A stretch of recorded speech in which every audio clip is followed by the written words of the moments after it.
Hello friends, my name is Dilip Kumar. आज हम वसंत भाग द्वितीय का पाठ 5 मिठाई वाला का अगला अंक पढ़ेंगे।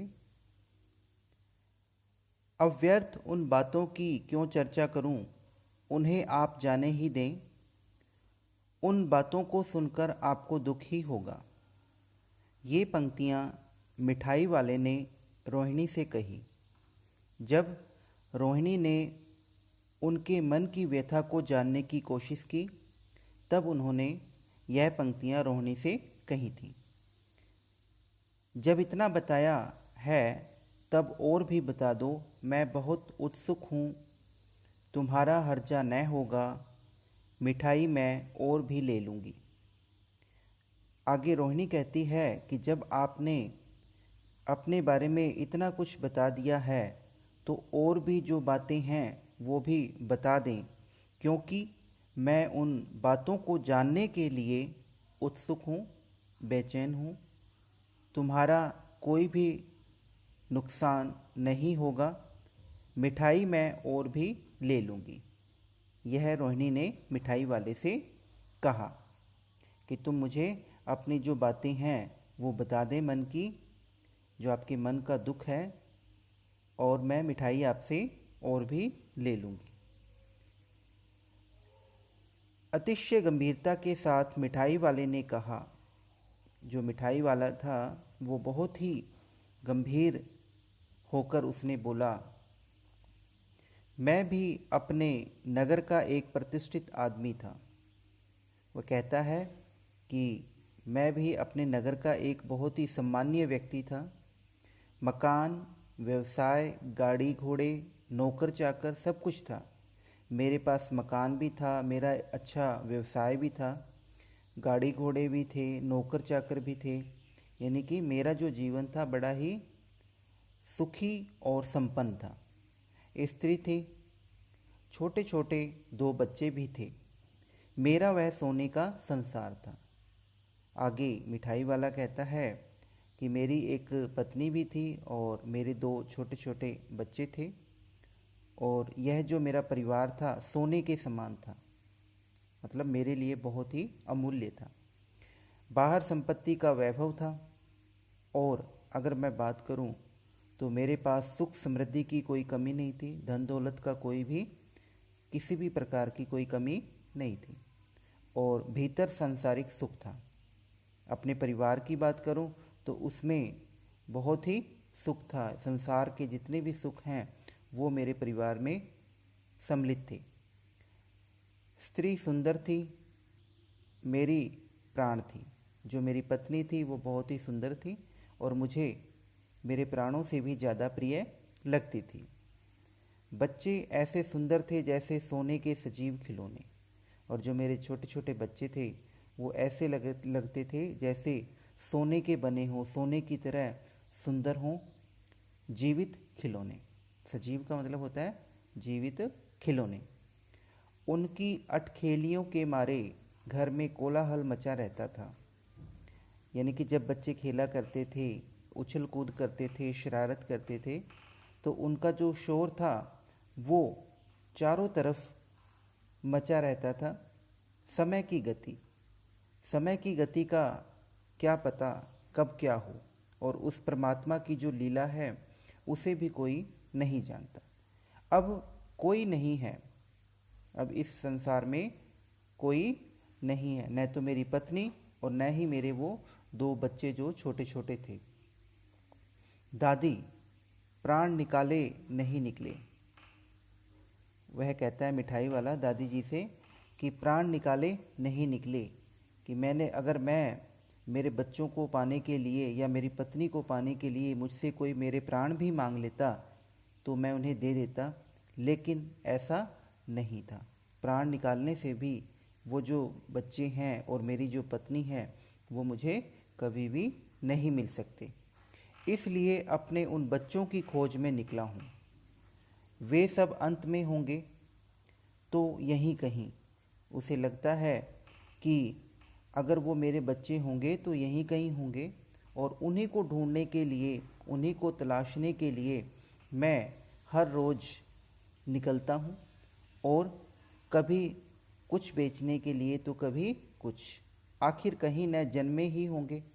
आगे मिठाई वाला कहता है कि हो सकता है कि कहीं उन्होंने जन्म ही ले लिया हो किसी परिवार में, और मैं इस तरीके से अगर उन्हें ढूंढूंगा या उन्हें तलाशूंगा तो क्या पता मुझे एक दिन वो मिल जाएं।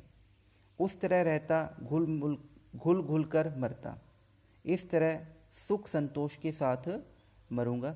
अगर मैं अपने बच्चों को न देखता तो हो सकता था कि मैं तड़प तड़प कर मर जाता, और इस बहाने तो क्या है कि मैं छोटे छोटे बच्चों को जब देखता हूँ तो मुझे ये सुख होता है कि मेरे भी बच्चे ऐसे ही थे, और कहीं ना कहीं मैं उन बच्चों में अपने बच्चों की कहीं ना कहीं एक तस्वीर को भी देखा करता हूँ। इस तरह के जीवन में कभी कभी अपने उन बच्चों की एक झलक सी मिल जाती है। ऐसा जान पड़ता है जैसे वे इन्हीं में उछल उछल कर हंस खेल रहे हैं।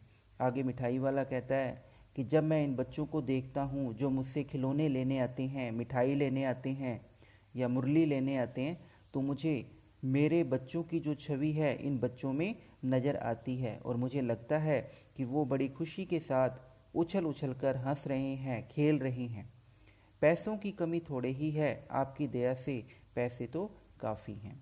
आगे दादी कहती है कि पैसों की कमी बिल्कुल भी नहीं है।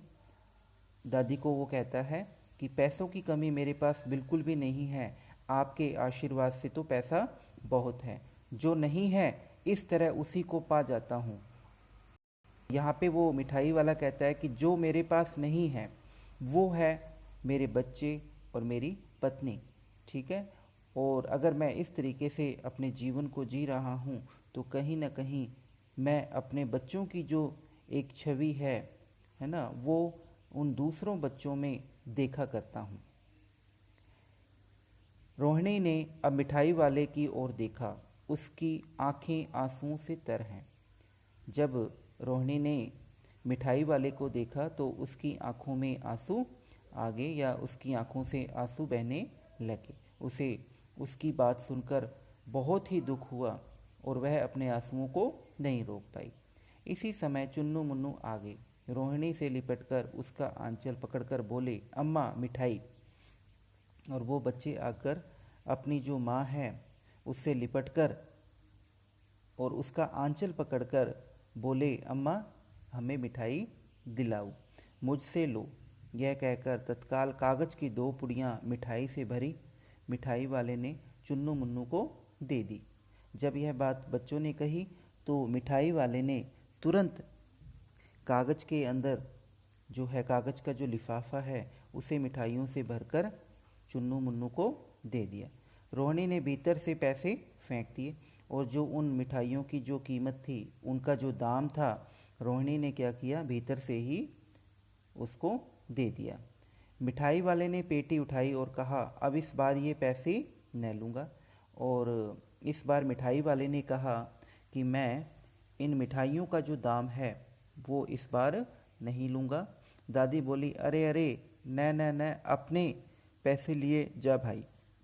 दादी माँ कहती है मिठाई वाले को संबोधन करके कि अरे अरे, ऐसा मत कर, और अपनी जो मिठाई की जो कीमत है उसे ले जा, या उसके पैसे ले जा।